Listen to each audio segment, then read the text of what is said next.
guys, today we are taking part in another $100 sports betting challenge. If you missed the first video, I subscribed to a paid Discord service and I took $100 and placed bets over the weekend while I was in Vegas. After that weekend, I profited over 2 units, but I wanted to see, is sports betting a viable option over a long period of time? And that's why today I want to see how my sports betting performance will do over a 30-day period. Unlike the first video that used paid picks, in this video we'll only be featuring free picks. So these could include straight plays, some parlays, and some lottos. During this challenge, I'm going to be following about 4 main cappers, and I'm going to be tracking their progress along the way, and we'll also be able to determine which one offers the best picks. So how this challenge is going to work is we're going to start with $100, and sorry, I forgot to take a screenshot of my $100 balance, but this is after day 1 and we're actually up 2 units, so off to a good start already. We're going to start with $100 and I'm going to place every single bet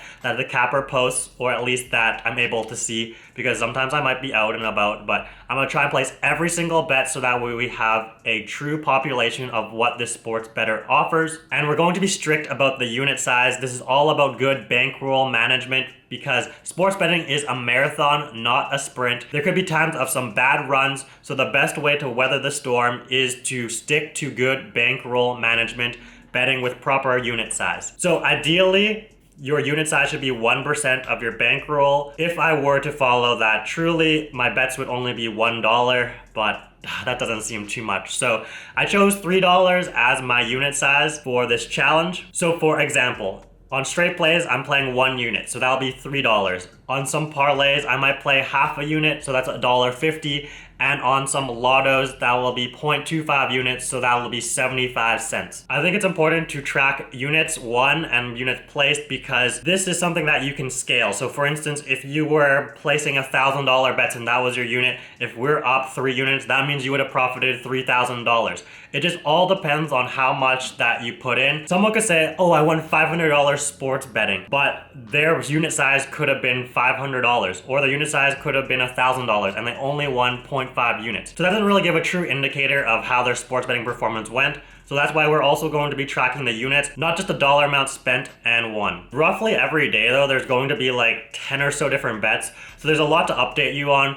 And this could be a very long video, so I'm going to just be recapping either like every week or the highlights or something like that. After 30 days, we will see how this challenge goes. But as I mentioned, after the first day, we're up 2 units, so hopefully this sustains and we'll see how we do over this 30-day period. So wish us luck. And guys, if you want to sign up for sports betting, I have a link down below to sign up if you're interested in that, and you can follow along on this journey with me. Alright guys, we are 10 days into this betting challenge, and I wanted to update you because there has been some interesting developments so far. I've just been tallying the results on my laptop here, and just to give you a breakdown of what actually happened so far is over 9 days of betting, I've placed 148 bets, and out of that, 74 have won and 73 has lost. And there's 1 future bet outstanding. But even with that win-loss ratio, I am up 17.79 units. I've also tallied the results of each individual sports bettor that I've been following.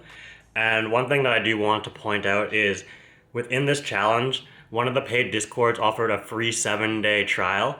So I signed up for that. So 2 days have been using that, and I wanted to actually see comparing like the free picks versus the paid Discord, so we can see actually side by side in real time, is a paid Discord worth it or not. And one thing that I have noticed is the paid Discord, the volume of bets is so much. Like for instance, in only a day and a half, I placed 49 bets. So that's like over a third of the bets, like a fraction of the time, right? The best though, P&L is actually calling our shot, so shout out to them.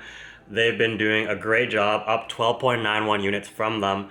Some of my biggest wins so far, I've hit a few same game parlays, and I've hit a soccer lotto parlay from pick 4, 5, 6. And on day 10, we already just got so many bets. I already have like 30 bets, and it's 10 a.m. in the morning right now, just about to watch the Miami Heat game, which is why I have my jersey on. Let's go Heat, boys. And guys, let me know your prediction on how many units I'm going to be winning at the end of this challenge. All right, we are ready to watch the game. Got my Stella in hand. Let's go, hero. I'm a bit superstitious. Last year, I was drinking Stella all throughout their playoff run. So hopefully, if I keep drinking Stella, they're going to make it back to the NBA Finals. Let's get it, boys. After being up 17.29 units, unfortunately, that luck came to an end. We suffered a cold streak. Day 10, 11, and 12, we lost close to 34 units over those 3 days. So at the end of this video, I'll debrief why we lost so much and how to better manage the bankroll. But you know, just how things can turn worse, they can also turn great. So let's just keep riding. Let's see where this 30 days takes us.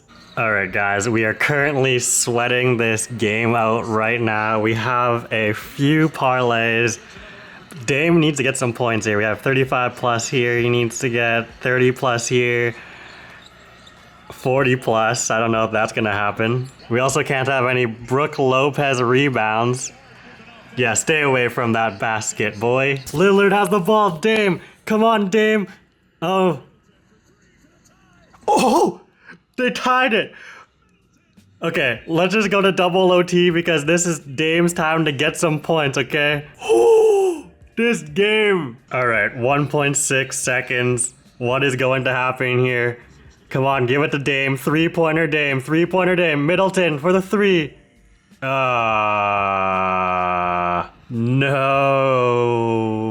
That just hurt all of the parlays. Unfortunately, a couple days ago, Dame sold us, but today, Tyrese Maxey coming in clutch, hitting the plus 450 and plus 1400 parlays, making this a big winning day for us. Unfortunately, we hit another cold streak, and over the past 8 days, we lost 23 units, so we couldn't even actually complete this challenge. So first, let me show you the results after this 28-day period, and no hate to these cappers who lost me a lot of units because I wouldn't even be in this situation if it weren't for them. To actually grow my bankroll to $100 for this challenge, I started with $20 in my Bet365, and using a lot of their picks, I was able to grow it to $100. And that's kind of what inspired this video. Unfortunately, it didn't work out how I initially planned, but that doesn't mean that we can't try this again if you guys are interested in that. But obviously, I learned a lot in this challenge, so definitely the new iteration will be a bit more refined. As well, in this challenge, I was lucky enough to get access to a paid Discord subscription service. They had a 7-day free trial, but I didn't realize that it auto-subscribed, so I ended up using it a bit more than a week. But I was able to compare the results between the paid picks and the free picks. And, you know, on days that we were losing with the free picks, we also were losing with the paid picks. It just was a tiny bit less. But if I take all of the days and I look at the comparison between the paid and the free picks, the paid picks did perform better by 3.57 units, so there is a tiny bit of an edge using those paid picks. If I were to run back this challenge again, I definitely learned a lot from this 28-day period. I thought I'd share some of the insights with you in case you are interested in sports betting and you want to start yourself off on the right foot. So my first suggestion is following max 3 cappers because there's going to be a lot of plays, and what I found is even though each capper had slightly different plays, they all kind of based on the same game outcome. So what I mean by that is, let's just say the consensus is the Miami Heat are going to play really hard because it's an elimination game. So everyone's betting on Miami Heat players. They're betting on like Tyler Hero points. Tyler Hero points, rebound, and assists. They're betting on Bam rebounds. They're betting on Jovic points. They're betting on Robinson threes. They're betting on a lot of different things Miami Heat related. But let's just say the script doesn't go as planned. You're losing a lot right there. So my suggestion would be to only follow 3 cappers max, or else you're just going to be going through your bankroll really fast, especially on days where the games don't go as planned. And with the Cook the Books Discord, the paid one, there are already like 3 or 4 cappers within there. So adding on 4 cappers plus all the free cappers, there was a lot of different plays going on, and my bankroll at the time just wasn't ready to sustain all of those plays. So yeah, I definitely limit the amount that I'm playing. So the next thing that I'm going to be changing is changing my unit size on a variety of different plays. So one thing that hurt me a lot was the over total bases. So I bet those at 0.75 units, but perhaps I should have scaled that down to 0.5 or 0.25 because yeah, I don't think I really came out a profitable day betting on those even when they did hit. Another thing is the Cook the Books Discord has a lot of different lottos, same game parlays, they have a lot of ladders, but it is kind of risky because if one player doesn't perform the best, then a bunch of different bets are shot. So there's not very much diversity, so it could go either one of two ways. Everything will hit or nothing will hit. So it's definitely more high risk, high reward. And then again, my bankroll just couldn't sustain that. And even though I was betting smaller units like 0.1, 0.25, you know, there's like 10 or so of those plays per day, maybe even more. So, you know, if I lose all of those, they all add up over time, and that's 1 to 2.5 units per day that I'm losing. But that being said, I think it is still important to have some lottos or long shots in there. Just maybe water them down a bit, because when they do get to the final leg, then, you know, those can be cashing a lot. It's just the probability to that is also very less. So yeah, I should be watering down the units on those. That being said though, the main reason that I was losing all of the units is because the straight plays did not perform. To be a successful sports bettor, the straight bets are really your bread and butter. They help pay for the parlays and the lottos. So you really want to be winning on the straight bets because then you can free roll that into some lotto plays. But yeah, we were just going through a massive losing streak from both the free and paid cappers. And this is also partly my fault because I was betting $3 as my unit size, which is 3% on my bankroll. The suggested size is 1%. So, you know, I could have maybe weathered the storm a bit more if I was betting a bit more responsibly, but to be honest, I kind of just wanted to bet a bit bigger just so that way I could grow some more money and maybe make a more captivating YouTube video. But next time I should be following more strict bankroll management. The last thing I would do is have more than one sports betting account. I realized this too late into the challenge, but the books have slightly different odds. So I was using both Bet365 and Stake. And a lot of times Stake had better odds. Just the lines were cooked on Bet365, but sometimes you could place a bet on Stake before the lines move too much. And you want to be getting every single edge that you can because you never know when you're going to go on a hot streak or a cold streak. So the best thing you can do is to get those small wins when you can. It's also good to have different betting sites because you can place different kinds of bets. So for instance, with Stake, I'm able to water down parlays a lot easier. You're able to get some lower point thresholds or assist thresholds or rebounds. But then on the flip side, you aren't really allowed to go really high, like get some super high point games, which means when you're doing those ladders, sometimes you won't be able to get like the 35 plus points, the 40 plus points, etc. So that's when Bet365 comes in handy. And also to Stake, you can't do multi-same game parlays, which you can on Bet365.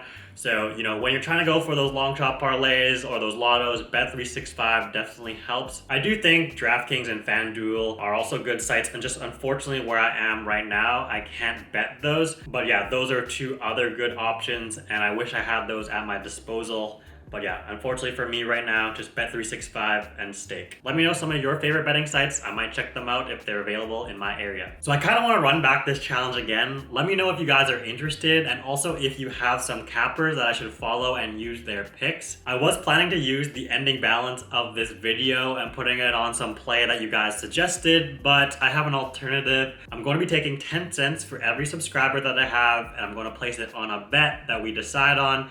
Straight play, parlay, I don't know. You guys let me know in the comments down below what I should do.